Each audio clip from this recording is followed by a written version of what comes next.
Si quieres alcanzar el equilibrio entre tus finanzas, tus relaciones y tu bienestar, has llegado al lugar indicado. Bienvenido a Salud, Dinero y Amor con Romina Román y Marielena Vega. La mejor forma de invertir tu tiempo.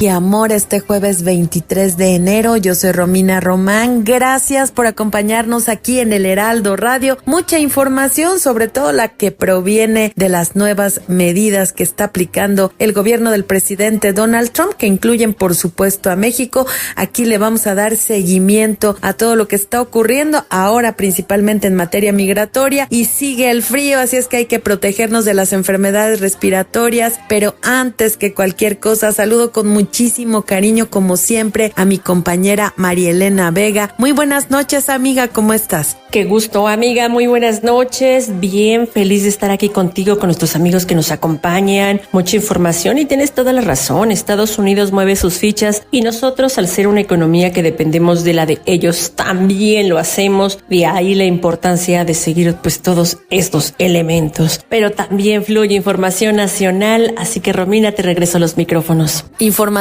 importante, interesante y muy útil la que tendremos hoy en este programa, y platícanos ya para entrar en materia, ¿quién nos va a acompañar hoy? Romina, amigos, en unos momentos vamos a platicar, vamos a desmenuzar qué está pasando con el sistema de salud pública, pero sobre todo, ¿hay soluciones, hay alternativas que puedan nuevamente poner en crecimiento, en desarrollo a esta industria del sistema público? Lo vamos a platicar con un gran experto. Él fue ex subsecretario de salud, pero también es un gran médico en la materia, Pablo Curi, no se lo pierda. Y un tema muy interesante que nos involucra y nos compete a todos los trabajadores es cómo se dará este cumplimiento de la reforma laboral frente a los cambios que se están presentando. De esto nos va a platicar Eduardo Arrocha. Él es asesor y consultor del despacho de La Vega y Martínez Rojas. Hablar de China es hablar de la segunda potencia más importante a nivel internacional, también de un mercado ilegal, de mucha polémica, de mucho desarrollo tecnológico y de un país que ya es por demás relevante para territorio nacional. ¿Qué pasa con Estados Unidos? Esto y más vamos a platicar el día de hoy con la vocera presidenta de la Cámara de Comercio China en México, Amapola Grijalva, no se lo pierda. ¿Y cuáles son las perspectivas de un escenario de desaceleración económica junto con las medidas que está instrumentando el presidente Donald Trump, sobre todo en materia comercial? La entrevista en Salud, Dinero y Amor.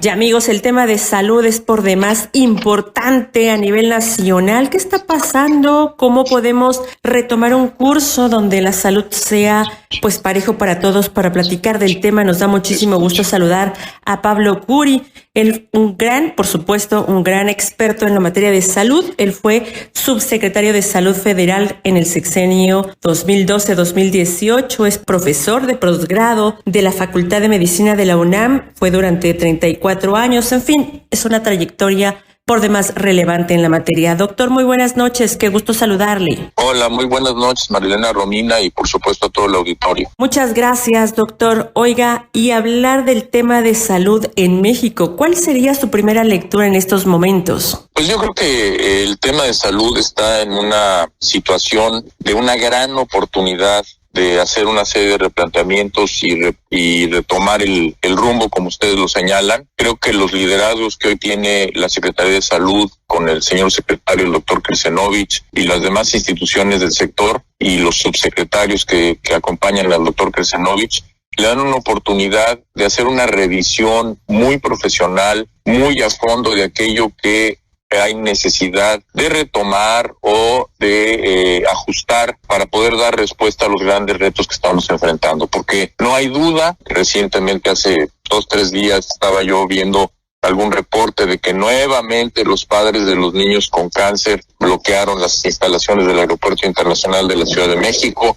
Escucha uno en noticiarios, en medios, que el hospital tal no tiene abasto, que el hospital fulano no tiene insumos, que están difiriendo las cirugías. O sea, sí hay una situación que desearíamos que no fuera así, y yo creo que las autoridades actuales tienen la sensibilidad y las capacidades para hacer frente a esto y corregirlo, pero no va a ocurrir de la noche a la mañana. Eso hay que saberlo, y al auditorio que nos escucha en esta noche, pues tiene que tener conciencia de que esto toma tiempo y bueno, pues vamos a ver en las próximas semanas o meses si se está dando realmente una respuesta cabal a estos grandes retos que se están enfrentando en el sistema de salud de nuestro país. Gracias, doctor. Muy buenas noches. Le saluda Romina Román. Y es cierto, los problemas no se van a resolver de la noche a la mañana, sobre todo temas graves que vienen desde hace mucho tiempo. Sin embargo, estamos viendo que en este presupuesto para 2025 no se aumentó el presupuesto para el sector salud. ¿Cómo están viendo entonces esta perspectiva con poco presupuesto? ¿Estaríamos condenados a continuar como estamos? Incluso ya hasta se le está eliminando la ayuda mínima básica que reciben los médicos en los hospitales y los residentes. Romina, yo creo que toca un punto muy, muy importante, y efectivamente en el presupuesto de egresos de la Federación para este ya 2025 hubo recortes importantes en la Secretaría de Salud. Mucho de ese presupuesto se pasó a la institución IMSS Bienestar, pero bueno, efectivamente si no hay el suficiente recurso, el recurso mínimo indispensable para garantizar la operación de los servicios, pues va a estar difícil que se haga frente a los retos que ya he señalado, que son algunos, hay muchos más retos por enfrente para el sistema de salud mexicano, y voy a señalar algún otro, por ejemplo, el tema de vacunación, por ejemplo, los temas de atención a la población en caso de desastres naturales, en fin. Son muchos retos o muchas circunstancias que se tienen que enfrentar, y que efectivamente, pues si no hay los recursos suficientes, va a estar muy complicado que se pueda dar respuesta cabal. Pero lo que sí es cierto es que entonces, con los recursos que sí hay, porque bueno, pues decir, pues no hay recursos y no se puede, más bien hay que ver cómo se optimiza la utilización y la asignación, no la asignación, sino el uso y de los recursos que sí llegan a estar ahí presentes. Porque también es cierto, y eso es cierto, que lamentablemente a veces la parte gerencial en la parte operativa pues no es necesariamente la más clara y la más transparente, y eso puede significar que si se usan bien los recursos, aunque sean escasos, se tengan buenos resultados. Doctor Pablo Curi, entonces como si hay estrategias que verdaderamente han funcionado, no solamente a nivel nacional, sino en internacional, y que pudiéramos aplicar en nuestra economía bajo las condiciones actuales para que el sistema de salud se fortalezca. Bueno, yo creo que sí. Una de ellas es con la información que se tiene en los sistemas, formales, por ejemplo, el sistema de vigilancia epidemiológica o los sistemas hospitalarios, puede uno conocer dónde se concentran la mayor parte del problema y focalizar algunas estrategias de los problemas en general, pues de salud, y focalizar estrategias hacia esos lugares. Lamentablemente, pues evidentemente se dejarán de cubrir algunas otras áreas, pero sí, eso ayuda a darle respuesta a la mayoría de los requerimientos de la población, no al 100%, pero sí a la mayoría, haciendo focalización. La otra es, se tiene que trabajar con los estados de la República, con las entidades federativas, porque a final de cuentas, la provisión de los servicios, independientemente que sea IMSS Bienestar, la nueva OPD, o que sean los servicios estatales de salud en los estados que no han firmado los convenios con IMSS Bienestar, pues corre a cargo en el nivel local, en el nivel operativo, pues por la gente que está allá en los estados. Y bueno, pues sí hay que darle los insumos, hay que darle los elementos para poder responder, pero sí se tiene que trabajar de manera coordinada con las instancias estatales e incluso locales para poder dar respuesta a las necesidades de salud de la población. Y voy a hacer aquí una reflexión. La Constitución nos dice que son los municipios, y fíjense lo que les voy a decir, los responsables de ciertas situaciones de sanitarias, como por ejemplo recolección de basura. Y van a decir, ¿eso qué tiene que ver con la salud? Bueno, pues en los lugares donde hay dengue, si no se hace recolección de basura va a haber casos de dengue. Y eso está en la Constitución, que le toca al municipio. Entonces hay que buscar una buena coordinación en todos los niveles de gobierno y con todas las instituciones, pues para, con los escasos recursos o con el presupuesto que está asignado, pues dar la mejor respuesta posible. Doctor, otro tema que me parece de la mayor relevancia es, dentro del Plan México se está previendo que el país genere vacunas, sea mucho más productor de vacunas, más autosuficiente, y nos encontramos también que en el gabinete del ahora presidente Donald Trump se nombra a Robert Kennedy Jr., que es un completo antivacuna, siempre ha manifestado su postura antivacunas. ¿Qué podemos esperar en este tema, sobre todo en México, cuando el cuadro de vacunación está en niveles preocupantes, sobre todo en niños? Sí, claro que sí. Fíjate que tienes toda la razón. O sea, ahorita no tenemos las coberturas que quisiéramos y que se llegaron a tener en algún momento. Esa es una realidad. Sí, claro, el Plan México habla de que México se vuelve productor de vacunas. Ojalá se logre. Yo tengo que decir algo, la capacidad técnica y tecnológica en México, es decir, hay la gente que lo sabe hacer. En algún momento Birmex produjo vacunas en México y no es de ahorita ni es de los últimos 3 o 4 años, ya tiene muchos años que se dejaron de producir, pero sí existe la capacidad, se tuvo la capacidad y se hizo. No digo que todas, pero se pueden producir algunas vacunas en México, retomar esas cadenas de producción. Había el Instituto de Virología que hacía algunas de las vacunas. En fin, se puede. Obviamente se requiere inyectar recursos, porque la parte de la gente la hay en el propio sector salud, pero la hay en las universidades, en la UNAM, la hay en algunas otras universidades estatales donde hay gente que conoce los temas que se requieren para hacer producción de vacunas. Entonces eso sería factible, pero bueno, hay que invertirle desde luego recursos y tiempo, porque también hacer vacunas, la gente, por favor, sobre todo vacunas, es mucho más complicado que hacer un medicamento. Como las vacunas a final de cuentas son biológicos, es mucho más complejo y requiere de muchos controles de calidad, etcétera, etcétera, para que pueda llegar a tenerse una vacuna que cumpla con su objetivo, que es prevenir enfermedades, ¿no? Eso es importante. Ahora, cierto, ahora en Estados Unidos se tiene en el Departamento de Salud y Servicios Humanos, que así se llama, a un líder que es, francamente, lo ha dicho abiertamente, antivacunas.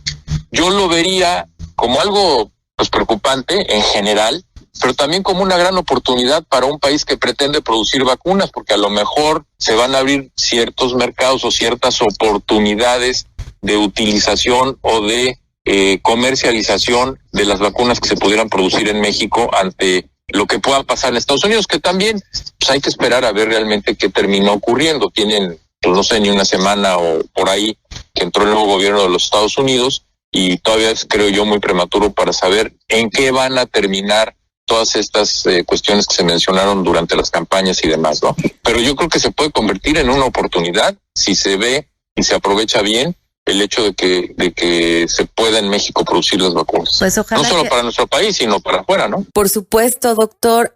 Lo que sobra es capacidad de los médicos, biólogos, químicos e investigadores mexicanos. Son de los mejores del mundo. Lo que falta es presupuesto y, por supuesto, voluntad política. Ya lo vimos con esta vacuna patria que nunca terminó de cuajar. Muchísimas gracias al doctor Pablo Curi. Él fue subsecretario en la Secretaría de Salud, también fue profesor de pregrado y posgrado de la Facultad de Medicina en la UNAM. Él es médico cirujano, maestro en ciencias con especialidad en epidemiología, por supuesto también de la UNAM. Muchísimas gracias, doctor. Lo seguiremos consultando si usted así nos lo permite. Claro que sí, y un saludo y buenas noches a todo el auditorio y a la orden, ¿eh?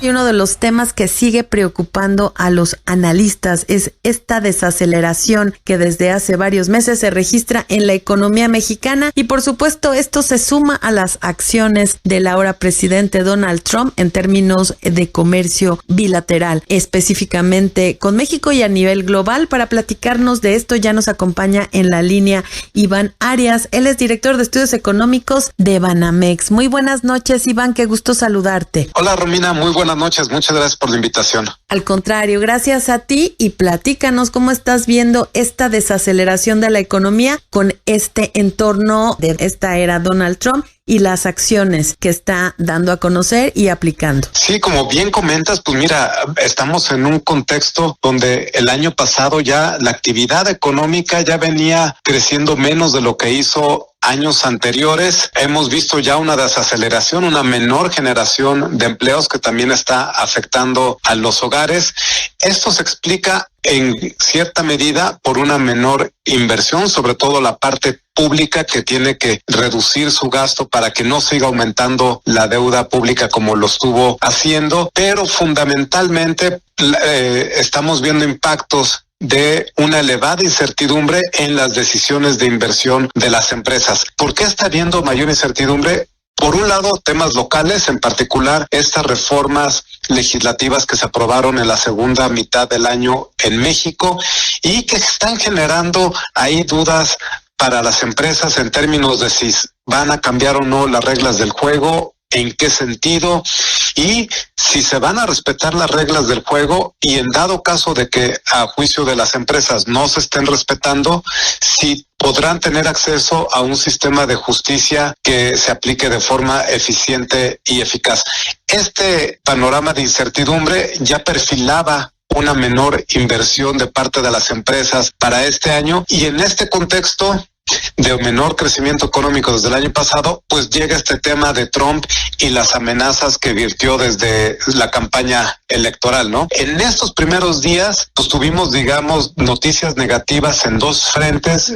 En el frente de migración, en el frente de seguridad, con esta declaración de los cárteles de la droga como entidades terroristas, y además se mantiene la incertidumbre respecto a qué hará con el tema de aranceles, ¿no? Ha sido explícito en que lo está usando sobre todo como forma de presión en los otros frentes, en el frente de migración, en el tema de seguridad, y mientras no tengamos claridad respecto a esa política arancelaria para México y para el resto del mundo, pues las empresas también mantendrán bastante cautela en sus decisiones de inversión, lo cual seguirá impactando hacia adelante en la actividad productiva. Iván, muy buenas noches, te saluda María Elena Vega. Sin embargo, estamos viendo una inflación que sigue a la baja. Esto puede, versus obviamente la economía, esto puede verse impactado de forma favorable en la economía de los mexicanos, o cuál es la percepción y cuál es la visión que se tiene como economistas. Hola María Elena, muy buenas noches. Sí, una pregunta muy interesante, yo creo que muy relevante, ¿no? Hoy tuvimos un dato favorable en términos de inflación por tres circunstancias. Una, fue menor que lo que estimábamos en general los economistas, un dato ligeramente por debajo. Yo creo que eso es buena noticia. Además de eso, pues se ubicó en un nivel de 3.7%. Habíamos cerrado el año pasado en un nivel de 4.0%, y este nivel se ubica por arriba de lo que desea Banco de México, que es un 3.0, pero ya muy por debajo del promedio histórico que hemos visto en la economía mexicana en los últimos 20 años, que es 4.3%. Entonces, una inflación que continúa a la baja, se acerca a donde la quiere ver Banco de México, y efectivamente, ¿no? Eso tiene beneficios para nosotros como consumidores, porque pues nos rinde cada vez un poquito más el salario, ¿no? Entonces, esa noticia yo la veo favorable. Hacia adelante, pues a medida que estimemos que la actividad económica se mantendrá con un ritmo de crecimiento menor, más lento del que veíamos en años anteriores, pues favorecerá que no veamos un repunte de la inflación. Iván, esta es una buena noticia, que se espera que no haya un repunte de la inflación. Sin embargo, ¿cómo estarías viendo el tipo de cambio y cuáles son las consecuencias de la aplicación de este aumento en los aranceles para México y para los empresarios? Sí, mira, justo yo creo que la primera variable en la que hemos visto reacciones ante anuncios, sean positivos o negativos, en el frente de Donald Trump ha sido justo el tipo de cambio, ¿no? Y yo creo que la primera reacción ante un anuncio de aranceles a México, pues sería una depreciación del peso respecto al dólar, pues por arriba de los niveles que estamos viendo ahorita, de 20.50, ¿no? Ahora, en términos económicos, ¿qué pasaría si hubiera una aplicación a México exclusivamente o casi exclusivamente de aranceles? Pues sí, la perspectiva sería que además de esta depresión del tipo de cambio, pudiéramos ver incluso un crecimiento económico y del empleo ligeramente menor del que estimamos. pero hay otros escenarios, ¿no? Por ejemplo, puede ser que incremente más las tarifas, los aranceles a los productos chinos que los productos de México, o incluso que no incremente los impuestos a los productos mexicanos, y en ese caso pues podría terminar siendo benéfico para la economía mexicana en la medida que nosotros podamos capturar, como ha sido en años recientes, parte de ese mercado que está perdiendo China en Estados Unidos, porque hace unos años le impusieron tarifas bastante altas, ¿no? Entonces hay mucha incertidumbre. El primer indicador que se ajustaría efectivamente sería el tipo de cambio, y en la medida que sí hay aranceles para México, pues la perspectiva sería un poquito menos favorable hacia adelante. Iván, esta volatilidad que nos planteas principalmente es internacional. A nivel nacional, ¿hay algún foco rojo o incluso una fortaleza que nos pueda dar mejor panorama a nivel nacional que internacional? Es una gran pregunta, ¿no? Yo insistiría, el tema de deterioro político interno, institucional, a raíz de las reformas que se promulgaron a finales del año pasado, ya está absorbido en nuestras estimaciones de crecimiento económico. En particular, como señala, pues vería una menor inversión de parte de las empresas por este tema de incertidumbre local.